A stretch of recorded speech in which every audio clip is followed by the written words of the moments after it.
Thank you so much for having me. I appreciate anybody listening to our message of these moms that have had to learn the hard way, and so people don't follow us off the cliff.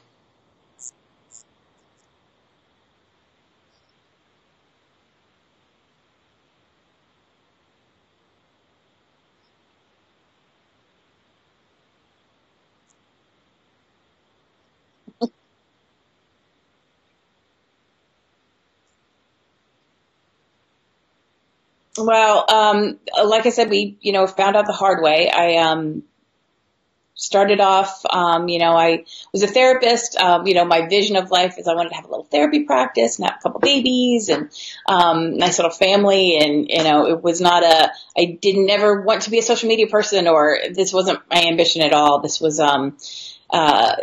something happened. And I learned actually in college, I heard about a link between vaccines and autism in George Mason University in 1989. And I thought, oh, I'll tuck that back away in my brain just for later. And when I had my first son, I asked my pediatrician, what about this? They had just come out and said there was a lot of mercury in vaccines, and it had been on the news. And I asked him about it, and he insulted me and lied to me and made me feel bad for even asking the question. And I was like, oh, I'm sorry. I just, he said, we don't have that in vaccines anymore. Meanwhile, they hadn't even taken it out yet. They wouldn't even start producing mercury-free vaccines for a year. After we had that conversation. So, I thought I had done my due diligence and asked the question that, about vaccine safety that I knew. And I was wrong. And my pediatrician left the room and had his nurse come in with a full dose mercury vaccine and inject my preemie baby, who was still 3 weeks to his due date, who just spent a month in a hospital, with a full dose mercury vaccine. And I continued down that road vaccinating both of my sons, thinking that I had asked the question. I understood, that there was a risk, and I had asked about it, and he had lied. And then my second son, when he was 18 months, he actually reacted to two vaccines. His first dose of hepatitis B vaccine resulted in 3 months of colic and crying and fevers, which they just said, well, some kids are just like that. And then when we kept vaccinating him, because it didn't occur to me this was a vaccine reaction. And when he received the same hepatitis B vaccine at 18 months, along with 6 other vaccines, he started regressing. He ended up with an autism diagnosis, and because something had happened, he was okay, and then he wasn't okay anymore.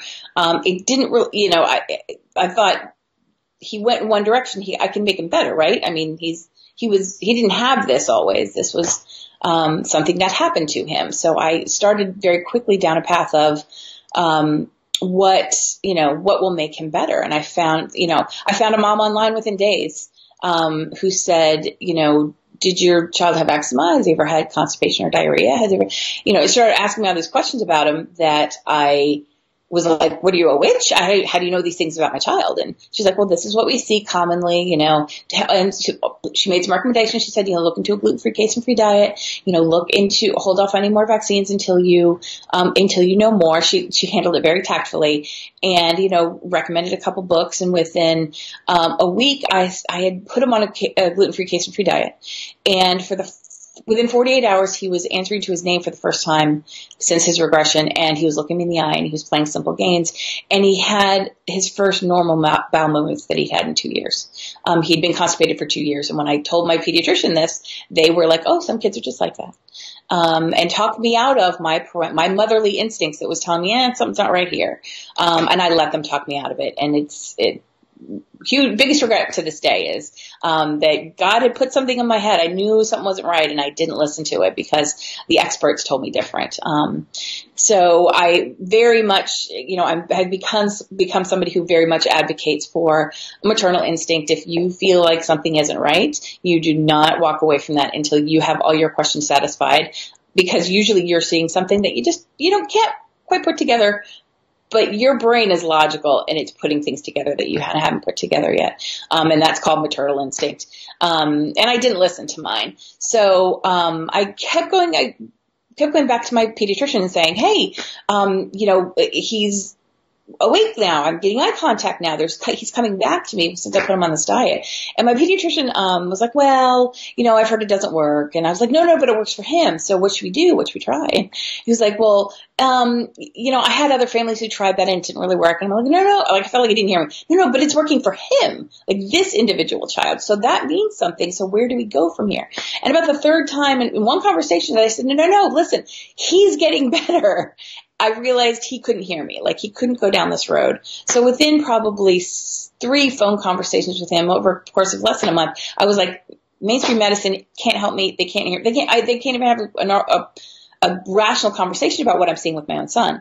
So I departed very early. So it's a blessing that our pediatrician failed us early, because I went down a road, that started healing my son. And so we started dealing with his gut issues and his brain inflammation and his, autoimmune stuff, and found out that he was mercury toxic, and found out that he had lead, and found out that, he had vitamin deficiencies and mineral deficiencies. And we started, getting his gut back in shape and feeding him things and getting rid of the stuff in his diet that was causing all the inflammation. And he improved dramatically. And it's been forever. This was 2004. We started. He regressed in 2003. And he's now 16, and he is lovely. He's not fully recovered, but he is, he's the happiest person I know. I mean, bar none. Like, I don't know any, like, typical, not typical autism. He's just happy, joyful, loves his life, flexible.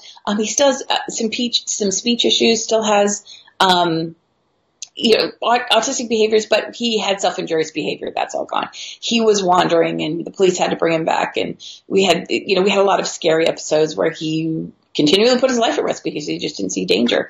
And now he comes home from the school bus on his own and walks home and goes down and buys his brother a sandwich at the restaurant on the corner, and is starting to live an independent life that I never thought we would see. So it's tough because there's so much regret, and I didn't pay attention. And I even knew that I even heard way back in the day that there might be something here, and I was not on it. So I think that guilt's always going to be with me. But I am grateful that we came down a path of healing him and getting him back to a baseline. And I would love for him to recover completely. He has a big ambition to get married and have 4 kids and live a typical life. And so I've told him we're going to do everything we can to get you there.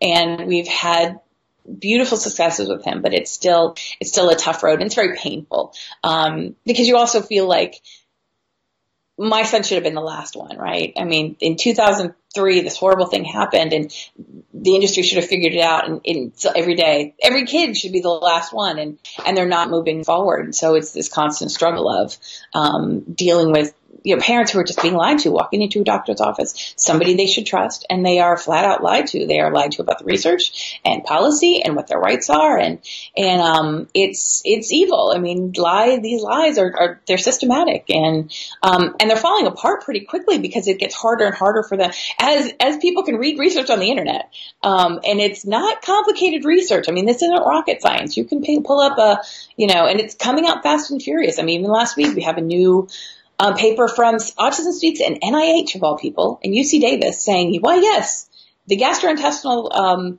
problems that these children with autism have are systematic, and they're all there, and they have inflammatory states in their brain, and they have autoimmune disorders. So doctors and policymakers who are trying to say, we don't know what causes autism, we don't know how to treat it, it doesn't float anymore. The only thing that kind of the bullying they need to bully to keep it in place, and they need to trick people, and they need to lie to them. And it's getting harder and harder for them to do that. And people like you make it harder for them to do. So we appreciate you carrying the message for families like ours who had to learn the hard way, because it's hard to, when you fall in a pit and you're yelling out, do not come, don't follow me down here. It's hard to get that word out because you're just, you're dealing with diapers and doctor's appointments and IEPs and crisis in the house. And so it takes a long time for a family to get back to the point that they can even tell their story effectively. So thank you very much for telling our story and getting that out there.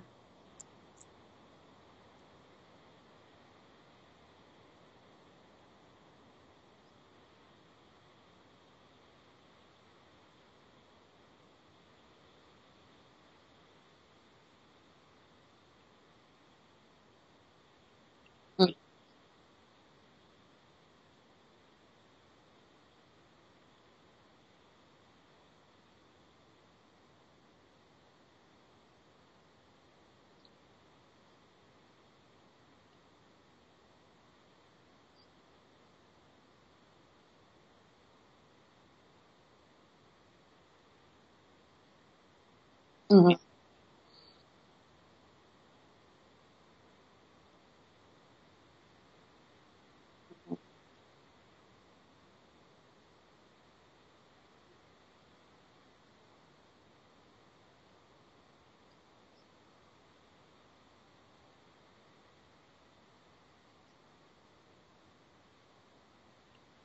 Yeah, my own experience, I came from a supposedly empowered place. I have an undergraduate degree in child development and psychology, focusing on early childhood development, and I have a master's degree from Johns Hopkins in mental health and counseling, focusing on adolescent development and family structures. And I can read the science. I don't walk into kind of medical or scientific arenas and feel completely helpless. I have a starting point to look at things. And when I started this, I knew I was bright. I knew I could figure stuff out. I knew I could read the things for myself, but it really didn't occur to me that the establishment could be that wrong, because and it's America. Everybody sues everybody else all day long in America, right? So if you've got something wrong, especially in medicine, especially with babies, that stuff works itself out in the courts pretty quickly, right? I mean, that's the mindset I went into. Like, you just don't have to think about these things. Until, of course, I learned that the 1986 National Childhood Vaccine Injury Act has prevented any lawsuit from getting to court on vaccine injury for 30 years. Therefore, the system has become completely corrupt, and there is no mechanism by which the public can step in and correct the broken system. But I didn't know that in 2003, 2000, when I first walked into a doctor's office and they said, "We want to vaccinate your baby." So the trust, I walked into it with a lot of trust, but kind of reasonable amounts of trust, because I understood what it took for me to even just work in therapy with a teenager, much less a doctor to work with an infant and their health. There's safeguards in place, you assume. And it was interesting because I had, my youngest guy was a preemie, so I had stuff that I had to work out with him. And when my second guy came along, it's interesting to me because I had instincts I had a day with Chandler, with my youngest, when I went into the doctor and they were doing 4 vaccines and they were doing 1 in each limb. Meanwhile, this is my second child, so I've seen my older son vaccinated, and nothing struck me as there's a problem here. But there was one day with Chandler, when he was just a few months old, and in my spirit just went, that's too much. This isn't right. And I had to talk myself out of it and say, "Oh, Ginger, they wouldn't do that. They wouldn't do that if it were not safe. They wouldn't do that. You have to have protocols, And I sat there and talked myself out of it. But it's interesting to me because I didn't think that about my older son, because he wasn't at risk for a vaccine injury. He's a typical kid. But something happened with my younger son that was in my spirit that was like, this isn't right. And I can't tell you what it is, or can't tell you, I don't know what the process was, because he should have been at less at risk than his older brother who was bringing in. But there was something in my spirit that just I'm not okay with this, and I talked myself out of it. That's my biggest regret is if I had made a mistake, if I had used my best judgment and all my senses and still made the wrong choice, I could have lived with it a little bit better. But the fact that I didn't listen to myself and my own mind, or even follow that through, I instantly thought, you need to trust the system, and talk myself out of it. And there is a mindset of, and I feel like they're working very hard to get us and keep us in the mindset of, moms don't know, moms are stupid, moms need permission to parent their own children, and so doctors are going to give you permission to do what they want you to do. And I was in that mindset even when he was diagnosed, even when we started, talking to my pediatrician of, doctor, what am I supposed to do? What am I supposed to do? And at the point my doctor couldn't answer my questions anymore, or even have a normal conversation about it, I was like, I don't think I need his permission to do that. And then I actually had a day where I was like, wait a minute, I went to grad school at a fancy school to learn how to read the research. I can read this myself. I don't need to ask the doctor. So I actually opened up a package insert and I started reading it for myself, and it all made sense. And there were 3 things that I'm like, I need to expand on this more. And I started reading these, and I had this weird kind of one day of empowerment that I was floundering and I was in pain and I was crying because my son's struggling. this is terrible diagnosis. And I had a day where I was like, no, this is my baby. I know I can do this. That was the beginning of him getting better. And it was when, in my mind, I stopped asking permission to parent my own child. Because God gave that baby to me. I'm the superintendent of the baby. This is the person, these are the people that I was commissioned to raise. And I'm the only one, you line up a panel full of doctors who are all going to give me advice, but I'm the mom, and I'm going to suffer the consequences for the rest of his life. They don't have any skin in the game. If they make every wrong decision and he has every bad outcome, they're not showing up at my house at 3 a.m. to help us. They're not going to be the ones running through the woods, helping me find my son who has run away from home and eloped and we can't find him and he's in danger. So what I want, huge message needs to be for moms that are starting now is this is your baby. This is the commission you have been given. You can get input from people and, find the wise people. First of all, do not see a doctor. Don't take your child to a doctor or any health professional who has a different opinion of medicine than you. You need to find people who have the same approach to health as you.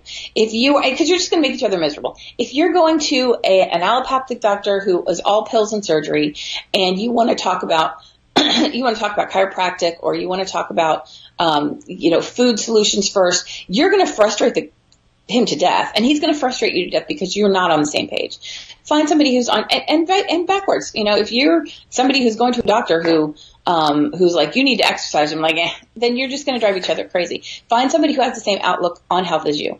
And don't, if you're going to a pediatrician who is vaccine heavy and you're like, nah, I'm not into it, that's not a match. You find somebody else. There's a million people out there. I want to remind people they don't need to take their babies to pediatricians. Pediatricians are one kind of doctor. We have a full range of, we got family practitioners, and we've got, I can't even list the number of people that can help you get good input on how to raise your baby, but it's you raising your baby. And you don't need permission from anybody to make those good choices. Listen to your instincts. Instincts, they're not the end all be all, but they are the beginning of something. If you have a weird feeling, follow it. Follow that down that path, because you never know where that's going to go. And I didn't do that. And that's my big regret. And I want to empower moms and dads to parent their kids, according to what they understand and their plan, and adjust where they need to adjust. We certainly had kids and we were like, this is a plan we're going to make. And we've discovered, that plan works for this kid and not for this kid. And adjust per child. It's not one size doesn't fit all with babies, and not with discipline, and not with, health, specific health approaches. But empower yourself. This is your child. This is not their child that you're being allowed to raise. This is your baby that your job is to raise. And you're gonna be the adult that bears the fruit and the consequences of the approach that's taken. They're not going to. They're, doctors who make bad calls. There's a few of them out there that will show up and help you clean up the mess. By and large, it has not been my experience that any of the doctors who gave us the bad input, when I went back and said, great, how can we fix this? They had no interest in fixing it. And so we had to move on to other doctors, and usually those doctors are the ones who have loved ones who got hurt or vaccine injured, or, who are seeing, their own family members healed through alternative means. So, find your tribe and stay toward the advice of people that you trust and that you agree with on the way the body works. I 100% agree. Absolutely. That's so beautifully said. And I really appreciate you giving that advice to parents, because they need to not only take responsibility, they need to take charge of the whole thing. And those words right there will by far allow them to do that. And, you say you wish you'd known, and obviously you wish you could change everything. But the beautiful thing about you, Ginger, is the karma is totally flipping around, because you are doing about 1,000-fold what obviously occurred, and you felt like you didn't have cause over, but now you are literally taking this wave way out. Everyone sees what's happening. And I want to transition that into another part, because not only parents taking control, but you educating parents and parents educating themselves. We know, you and I know, a lot of us know out there, the behind the scenes of what's in these vaccines, the ingredients, the toxins that these kids are taking into the food system, etc. I could go on that for days and days, and people know that. But you're actually making a difference because of a couple of different groups that you're involved with. One is the Canary Party. I know you're working with, you said Health Choice as well as Adventures in Autism. But give me some details behind, like even the Canary Party, which is fantastic. And I don't know that enough people know about this. I knew about it when you first actually helped, when they launched it. I was way back there years ago when that happened. But give everyone the background on that and what you're actually doing now and what they can actually help you do now. Because at the end of the day, it's not going to be a couple parents here, a couple parents there helping. We need to literally create the wave so that we can make this all correctly work. And there's some really cool things that have happened in the last few years that people can get involved in. The Canary Party was started in 2011 because we had a lot of, great 501c3s that were educating people and helping people kind of organize on a couple things, but we didn't have a national political movement that was, and this is a political action committee that can do things that 501c3s can't. So they can endorse candidates, and we can go to DC and to have more flexibility to kind of do more to advocate. And out of that, it really was kind of started as a national and some local state stuff. What happened in 2015 was interesting. In 2014, the William Thompson scandal broke. Thompson was a CDC researcher who admitted, yes, they found multiple links between the MMR and the development of autism and hid them from the public. The industry panicked, and so in 2015, they introduced more than 36 bills. It was more than 100 bills in a majority of states. I think it was more than 36 states to restrict and remove vaccine exemption rights. They succeeded in California in removing parental rights to make vaccine choices in order to go to public school. But that was the only state they actually succeeded in. They made some movement in Vermont, but in every other state you still have that choice, except for Mississippi and West Virginia that didn't before. So those are the three states where they don't have a right to make the choices and still get their kids to go to school. But it failed in every other state, and they've continued to try to roll back these parental rights for 3 years now. And again, they keep failing in every single state, which is great. And the reason they're failing in every single state is that, except for California, is that because they have become so aggressive, parents who were not awake to this issue, have fully vaccinated their kids, did not consider this a problem, suddenly went, wait a minute, what if I don't want a shot? What if I just don't want the HPV shot for my child? This is, I should make these choices. They found each other. And in every state now, there are at least one and sometimes multiple organizations, completely grassroots organizations that have come together to not only, they came together defensively to say, okay, we need to keep our rights here, but now have gone on the offense of saying, you know what, we're not okay with the vaccine program the way it is and just, being allowed to XYZ. We're not okay with the fact that we can't sue if there's vaccine injury, and that they're educating their own legislatures on what the federal law is, because states barely know what's going on at the federal level. And they become really active and becoming very powerful, with relatively small numbers of parents. So if I could impress on anything, for parents, you need to understand that we're really at war with this industry. And the industry includes the CDC and NIH. NIH owns the patent for the HPV vaccine. CDC owns 56 vaccine patents. So when we talk about government that's supposed to be regulating an industry, the government and the industry are the same thing in this case. So the best thing you can do to protect yourself is you need to be, if you're not plugged into whatever your state group is, and some states have more than one. I'm in Little Maine. I'm the head of the Maine Coalition for Vaccine Choice. We have one group here. Like Pennsylvania, I know, has at least 2. California has, I think, 4. Texas has 2. Virginia has like 3. So get involved in one of those state groups, because the most, vaccination is really, we complain about what happens at the federal level, but we really are, what really is we're subject to is what the state laws are. So join a state group, make sure you're on their mailing list, make sure you're checking on their Facebook page, and show up to events, because what will happen is this industry is pushing really hard. It's a $30 billion a year industry, and they publish papers saying we're going to be a $125 billion industry in 7 years. So their ambitions are to coerce vaccines, not only in school children, but they want to make it, they want private companies to have to start imposing vaccine requirements on their employees as, or they can't work there, on welfare recipients, on veterans who, in order to get their VA benefits, they've come up with lots and lots of coercive measures. So you need to stay connected with those state groups, because they will bills will pop up and they'll say, we're having a hearing tomorrow on removing your child's right to go to school, or we're going to mandate the HPV vaccine, or and we'll get 24 hours notice. And you kind of have to mobilize quickly. And those groups have been able to mobilize quickly. Like in Virginia, a bill popped up and they said somebody randomly made a call to somebody at the Capitol in Virginia, called somebody at one of these groups and said, listen, there's a bill that's been on this, it's going to be a hearing tomorrow morning to remove your rights to, go to school if you don't vaccinate, your First Amendment religious rights. And they literally called by 1 a.m. They called a bunch of moms, and they all showed up there at 8 a.m. They got the bill shut down, and through a massive temper tantrum, because this was clearly a completely sneaky, underhanded thing they were doing.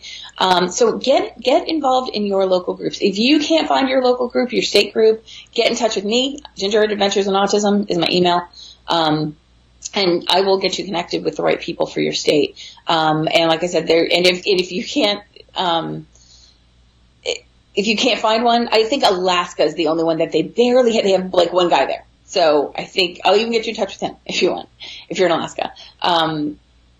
And other countries are starting to mobilize as well. So if you're watching this internationally, because the industry is, they like what they have in the U.S. They've got liability-free products, and they want that in other countries. They've got mandatory vaccine schedules here. They want that in other countries, like Canada and the U.K. Many of these European countries don't have any vaccine mandates for school, but they want to do what they're doing here. So that is the best way you can put in your efforts so that you get the maximum return on them. There's a lot going on at the federal level. We've got a really fascinating court case coming up. Actually, I have like 3 court cases that there's not a lot to talk about yet, but they're going to be coming up. So stay in touch with these groups, because the vaccine issue, there's a lot happening. The Trump administration had said that they were going to do some stuff. They didn't, and then they popped up, and CDC now is defending First Amendment rights of medical employees not to be forced vaccinated. So there's interesting things happening at the federal level, but the states, that's where you're going to have the most impact. And your local legislators, to go and sit and talk with them is very powerful. Very few state legislators have people invest time sitting and talking to them about something. So it can be very impactful for you just to go have a conversation and say, here's why I'm not vaccinating anymore. Or here's the problem I have. Or can you explain to me your justification for X, given the fact that there is aluminum in vaccines, and given the fact, is 8 at once really okay? And let them defend their position. So there's a lot to be done there. I think that's kind of one of the best investment of time that you can make. We're actually getting a lot of comments, which is awesome, on more information on that, which is great. And obviously, with respect to your time, what we're going to do is I'm going to bring you back, because I want you to even do more on, now that everyone knows what you've been through, Ginger, and what your kids have been through. I want you to actually do more later episode on obviously the politics of it, but you're such a wealth of information on what's currently going on right now, and that's obviously a lot of what people need, because they're going to be using that as their ammunition to not get their kids harmed. So we're definitely going to do that. I want you, before we head out today, give them some quick 1-2 tips on just simple stuff that they can do, like right now, just whether they get a question from a school or a group about their kid and what they can or can't do, or they're going into school, whatever it may be, or places to go, that they can start arming themselves with actual information to not deal with this system. Sure. Go right now to nvic.org. Barbara Loe Fisher founded this organization many, many years ago, and they have a handy dandy state chart that will tell you what your vaccine rights are in your state. And they also link to the actual law. So for Maine, you can click on Maine, and it will give you a rundown on what the law is, and then you can click on it, and you can go to the statute in Maine. Go to the statute in your state, print it out, read it, and learn it. And then that way, if there's ever a question, you can print that out and take that in to the nurse and say, nope, this is what my rights are. But knowing what your rights are in your state so that you can confidently say, hey, this is my understanding of it. Can you explain to me why that it says I have a right to say no here, but you're telling me I don't?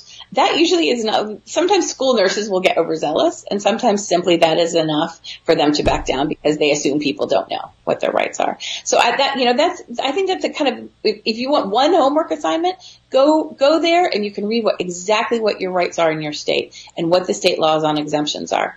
And if you have questions about it, go back to those straight groups I was talking about, because the leaders of those groups, like me here in Maine, and my second Becky, every question that comes in, we have to deal with those laws. We've written, parts of challenges to those laws. So we've dealt with all of them. So you have people there who know what your rights are. So know what the resource is, know what it says, know what the text of the law says. And it's not hard. It's very easy to get intimidated by, I can't read the law. I'm not a lawyer. I can't read the science. Try anyway. It's surprising how much, there might be one or two things you don't get.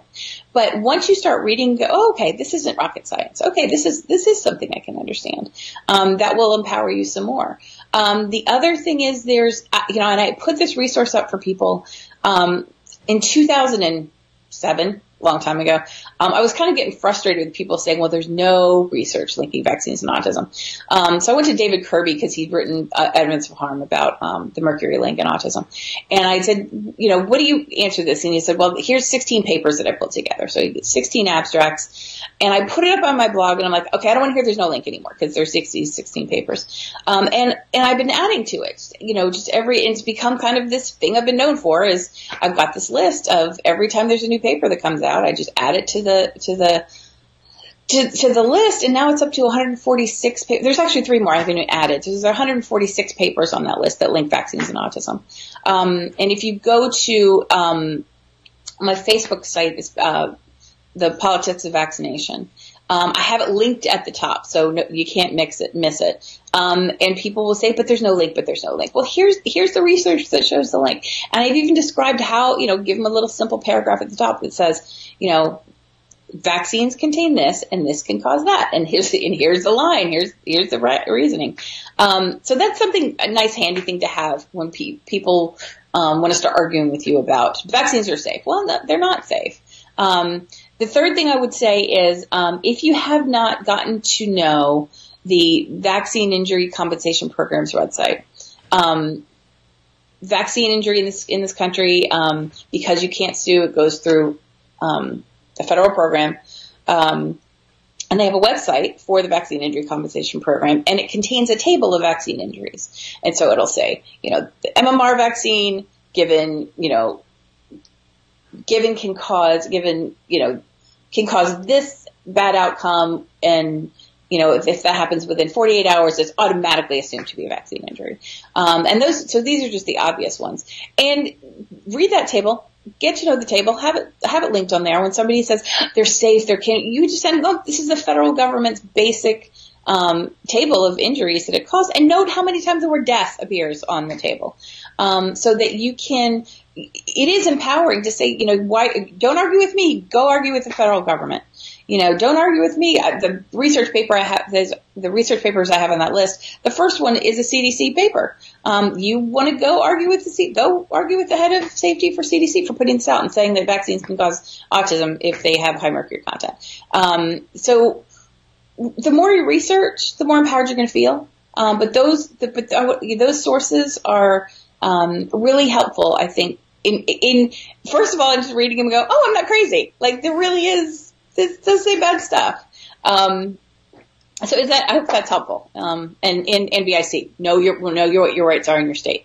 Absolutely. We'll put those links in as well because they are phenomenal links. And that's where I go as well and try to get people to tune into. Those are tremendous, tremendous knowledge bases. And I love your knowledge base, Ginger. You are awesome. I really appreciate it. Do me a favor. Just let people know really quickly where they can find you, the different places you can find social media, Facebook, things like that, to look you up in case they have questions or they want to follow you and the warrior way that you are carrying out. Sure. My blog is adventuresinautism.com. I'm not there a lot, but you can email me from there. My Facebook page is Ginger Taylor, the politics of vaccination, and then just Ginger Taylor on Facebook. I hang out there a lot. I'm on Twitter at Ginger Taylor, and that's probably the best ways to reach me. I try to respond to Facebook messages and stay on top of that, and email when I get them, but sometimes I'm a little lazy and I don't stay on it. So I apologize ahead of time. It takes me a bit. You only have a few things going on, Ginger. It's not like, Yeah, you know what? But if I don't know the answer, I know who can get you the answer. Because we've got a really great network. These when somebody told me, when your child's diagnosed with autism, you start to meet a better class of people, and that was definitely true. When I kind of just threw myself on the internet and was like, help me, I don't know what's happening. I had women who had been in it for 10 years longer than me and 20 years longer kind of scoop me up and be like, this is where you can go, try this. This is what, and so there is a brilliant network of moms, and dads who take care of each other, and we are desperate for this not to happen to anybody else's child. So we share everything we have. So if I don't have your answer, I have a whole network of brilliant, loving, passionate women who have it at their fingertips. So, and we'll do what we can. Awesome. Well, I really appreciate your help, and everyone obviously is going to thank you a ton for doing this. And I'm going to be bringing you back, and you're going to do some contribution to us because we are going to spread this message. I'm here to help you to do that. And thank you again so much for being here. I really appreciate it. Thank you so much, and thanks for helping protect the babies. Absolutely. This is Revolution Health, Dr. Jason Dean, today with Ginger Taylor. She is the political advocate warrior of autistic families. She knows her stuff, and she's one of those moms who you don't need a doctor title in this world. Moms know their stuff, and they know their kids, they know their families, and she is one who knows, and she's going to press that truth. He's going to put it out there, and we're going to help her do it. So this is Dr. Jason D with Revolution Health signing off, thanking Ginger Taylor, and we'll see her very soon. So have a great one, and share this, spread this, so we can actually turn this sick care system upside down and actually make America healthy again. How's that? Amen. Take care.